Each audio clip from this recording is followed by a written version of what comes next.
এক ব্যক্তি জঙ্গলে হাঁটছিলেন। হঠাৎ দেখলেন এক সিংহ তার পিছু নিয়েছে। তিনি প্রাণের ভয়ে দৌড়াতে লাগলেন। কিছু দূর গিয়ে একটি পানিবিহীন কুয়া দেখতে পেলেন। তিনি চোখ বন্ধ করে ঝাঁপ দিলেন কুয়ার ভিতরে। পড়তে পড়তে তিনি একটি ঝুলন্ত দড়ি দেখে তা খপ করে ধরে ফেললেন এবং ওই অবস্থায় ঝুলে রইলেন।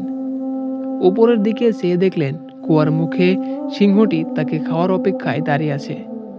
আর নিচের দিকে চেয়ে দেখলেন বিশাল এক সাপ তার দিকে চেয়ে আছে তার নামার অপেক্ষায়। বিপদের উপর আরো বিপদ। একটু পর দেখলেন একটি সাদা আরেকটি কালো ইঁদুর তার দড়িটি কামড়ে ছিঁড়ে ফেলতে চাইছে। এমন হিমশিম অবস্থায় কি করবেন যখন তিনি বুঝতে পারছিলেন না, তখন হঠাৎ সামনে কুয়ার সাথে লাগোয়া গাছে একটি মৌচাক দেখতে পেলেন।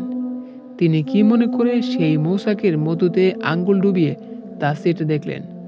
সেই মধুর মিষ্টিতা ছিল এতই বেশি যে তিনি কিছু মুহূর্তের জন্য উপরের গর্জনরত সিংহ এবং নিচে হা করে থাকা সাপ আর দড়ি কাটা ইঁদুরগুলোর কথা ভুলেই গেলেন।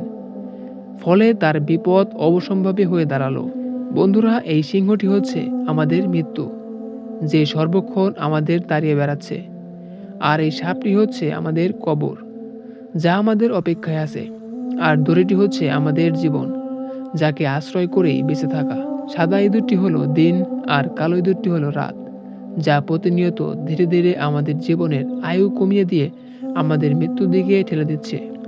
আর মৌচাকটি হলো দুনিয়া, যার সামান্য মিষ্টতা পরখ করে দেখতে গেলেও আমাদের এই চতুর্মুখী ভয়ানক বিপদের কথা ভুলে যাওয়াটা বাধ্য। তাই আমাদের সচেতন হওয়া জরুরি। আল্লাহ যেন আমাদের তার পথে চলার তৌফিক দান করেন, আমিন।